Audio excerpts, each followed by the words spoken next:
दोपहर का समय था। सूरज सिर पर नहीं, थोड़ा झुक गया था। अर्जुन दिगंत से मिलकर तेज तेज चलता हुआ साइट पर वापस पहुंचा। उसके मन में अभी भी कई बातें घूम रही थी। किताब, काका की बातें और दिगंत की वो अजीब सी चेतावनी। साइट पर पहुंचते ही उसने देखा, कुणाल एक पुराने टीन की टेबल के पास बैठा था। टेबल हिलती थी, लेकिन कुणाल उसी पर पैर टिकाए आराम से चाय पी रहा था। कप से भांप उठ रही थी। जैसे ही अर्जुन पास आया, कुणाल ने कप नीचे रखकर मजाकिया अंदाज में कहा, अरे भाई कहाँ थे? मैं कब से देख रहा हूँ। और हाँ, आज मेरी आंखें बहुत तेज काम कर रही हैं। एक लड़की के साथ घूम लेते ना तो? कहते थे अब बस काम ही काम, तो ये नया चक्कर क्या है? अर्जुन पहले से ही पूरे दिन की अजीब घटनाओं से परेशान था। कुणाल की चुटकी ने उसे और चिढ़ा दिया। अर्जुन ने थके और चिढ़े हुए अंदाज में कहा, यार ऐसा कुछ नहीं, वो तारा थी और हम काम से गए थे। तू हर बात को मजाक क्यों बना देता है? और तूने तूने कुछ अजीब देखा नहीं इन दिनों? गांव में साइट पर रात में? कुणाल ने आंखें सिकोड़कर उसे ऊपर नीचे देखा, जैसे कोई डॉक्टर मरीज को जांच रहा हो। अजीब? अजीब तो तू हो गया है। कभी चुप, कभी गायब, कभी अकेले पता नहीं कहाँ निकल जाता है, और फिर घंटों लौटता ही नहीं। तुझे ही देखूं तो यही लगे कि कुछ ठीक नहीं। अर्जुन ने थकी हुई सांस ली। वो समझ नहीं पा रहा था कि अपनी बात कैसे बताए, जबकि खुद उसके मन में भी तस्वीर साफ नहीं थी। अरे सुन तो सही, बाबा वाली रात याद है, जब वो अचानक। लेकिन उससे पहली ही कुणाल ने हाथ उठाकर उसकी बात काट दी। यार अर्जुन, तू सच में ओवर थिंकिंग में मर जाएगा। मैंने तुझे 100 बार बोला, बाबा आए, पूजा की, चले गए। कुछ भी अजीब नहीं था। ये सब तेरे दिमाग में ही है। चल अब काम कर। अर्जुन वहीं खड़ा रह गया। उसका सिर फिर भारी होने लगा। उसे लगा जैसे वो अकेला है, अकेला उस चीज को देख रहा है जिसे बाकी लोग मानने को तैयार ही नहीं। वो धीरे से खुद से बड़बड़ाया, क्या हो रहा है? क्यों किसी को कुछ समझ नहीं आता? कुणाल अर्जुन की आधी अधूरी बातों से परेशान होकर अपनी चाय का आखिरी घूंट लेता है। फिर जैसे किसी बड़ी खबर का वजन उठाता हो, गंभीर आवाज में बोला, सुन, एक जरूरी बात है। थोड़ी देर पहले सरपंच के खास आदमी धर्मवीर का फोन आया था। उन्होंने हमें कल सुबह अपने घर बुलाया है। कंस्ट्रक्शन का कोई बड़ा काम है, शायद प्रोजेक्ट हो। वो उम्मीद करता है कि अर्जुन इस बात पर खुश होगा या कम से कम कोई प्रतिक्रिया देगा, मगर अर्जुन बस थके हुए से बिना दिलचस्पी के हल्का सा सिर हिला देता है।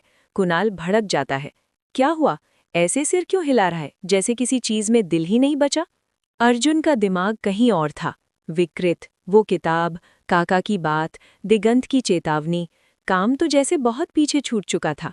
हाँ ठीक है, चल लेंगे। सुबह गेट खुलने की आवाज आती है। अर्जुन और कुणाल दोनों धर्मवीर के घर में एंटर करते हैं। कुणाल उत्साह में तेज तेज चल रहा था, वहीं अर्जुन अपनी कमीज ठीक करते हुए थोड़ा पीछे रह जाता है।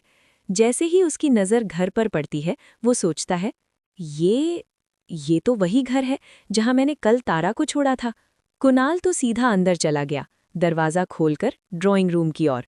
अर्जुन भी उसके पीछे पीछे गया, लेकिन मन में एक बेचैनी लिए हुए। कमरा शानदार था, पर उसके बीच में बैठी दो लड़कियों ने अर्जुन के कदमों को रोक दिया। सोफे पर तारा बैठी थी, उसके साथ नंदिनी थी। अर्जुन को देखते ही तारा जैसे चौंक गई। उसके चेहरे पर एक पल को राहत आती है, जैसे किसी अपने को देखकर दिल थोड़ी देर को संभल गया हो। पर उसी पल उसकी आंखों में एक बड़ा सवाल भी आ गया, तुम यहाँ, और इस काम के लिए? नंदिनी ने ये सब नोटिस कर लिया। वो तारा को ध्यान से देखती है और फिर हल्की शरारती मुस्कान के साथ उसे कोहनी मारती है। ओहो, ये कौन है जिसकी तरफ देखकर तुम यूं खो हो जाती हो? तारा तुरंत नजरें हटाती है। तभी माहौल अचानक बदला। कुणाल, जो शुरू से नंदिनी को देख रहा था, वो बोला, सुनो मैडम, धर्मवीर जी कहाँ हैं? हम उनसे काम के सिलसिले में मिलने आए हैं, बुला दोगी क्या? नंदिनी की आईब्रोज ऊपर उठ गईं। उसे कुणाल का ये स्टाइल बिल्कुल पसंद नहीं आया, जैसे किसी को ऑर्डर दे रहा हो। वो तुरंत अपनी कुर्सी सीधी करके तेवर दिखाते हुए बोली, और आप कौन होते हैं मुझे मैडम बोलकर आदेश देने वाले? कुणाल हक्का बक्का, कौन कौन है ये तेज मिर्ची? मैंने तो बस पूछा, इतना गुस्सा किस बात का? बुलाई देती। नंदिनी ने गर्दन टेढ़ी की। दिक्कत ये है कि मैं आपकी असिस्टेंट नहीं हूँ। काम है तो आराम से बैठकर इंतजार कीजिए। और हाँ, यहाँ आवाज़ धीमी, ये कोई कंस्ट्रक्शन साइट नहीं है जहाँ आप दहाड़ रहे हैं। कुणाल का मुंह खुला का खुला रह गया। फिर उसने गुस्से और मजाक की बीच की आवाज़ में कहा, मैं दहाड़ रहा हूँ मिस लाउडस्पीकर। नंदिनी तुरंत खड़ी हो गई। तमीज़ तमीज़ चाहिए आपको मिस्टर लाउडस्पीकर। मैं जैसी हूँ वैसी रहूंगी और आप ऐसे चिल्ला रहे हैं जैसे मुझे हुक्म दे रहे हैं। अच्छा, फिर तो तुम्हें मेरी असली चिल्लाने वाली आवाज़ सुननी चाहिए मैडम। अब कमरे का माहौल पूरी तरह बदल चुका था। तारा और अर्जुन दोनों अचानक हुए इस बहस से शॉक थे। तारा ने तुरंत नंदिनी का हाथ पकड़कर उसे खींच लिया। नंदिनी, प्लीज शांत हो जाओ। अर्जुन भी आगे बढ़ा और कुणाल को हल्की कोहनी मारते हुए बोला, यार बस कर, सीन मत बना। तभी अंदर के कमरे से धर्मवीर की आवाज आती है। अरे कौन आया है? ये क्या शोर शराबा हो रहा है? कुणाल और नंदिनी, जो कुछ ही सेकंड पहले एक दूसरे पर ताने बरसा रहे थे, तुरंत शांत हो जाते हैं। नंदिनी चुपचाप सोफे पर बैठ जाती है और कुणाल अपनी शर्ट ठीक करने लगता है, जैसे कुछ हुआ ही ना हो। कुछ पल बाद धर्मवीर कमरे में आते हैं। माफ करना, थोड़ा देर हो गई, वे मुस्कुराकर कहते हैं। अर्जुन, कुणाल, स्वागत है। दोनों से हाथ मिलाने के बाद धर्मवीर सीधे मुद्दे पर आते हैं। कुणाल, मुझे साइट का नया लेआउट देखना था, और अर्जुन, तुमसे गांव के पानी वाले प्रोजेक्ट पर बात करनी है। कुणाल तुरंत एक्साइटमेंट से भर उठता है और फाइलें निकालने लगता है। जी धर्मवीर जी, हमने एक नया स्केच तैयार किया है, आपको पसंद आएगा, वो कहता है। धर्मवीर सोफे पर बैठते हैं। उनकी नज़र नंदिनी पर जाती है। नंदिनी बेटी, जरा मेहमानों के लिए चाय नाश्ते का इंतजाम कर दो। अभी कुछ मिनट पहले तक तमतमाई हुई नंदिनी अब एकदम आज्ञाकारी होकर सिर हिलाती है। जी, मैं अभी लाती हूँ।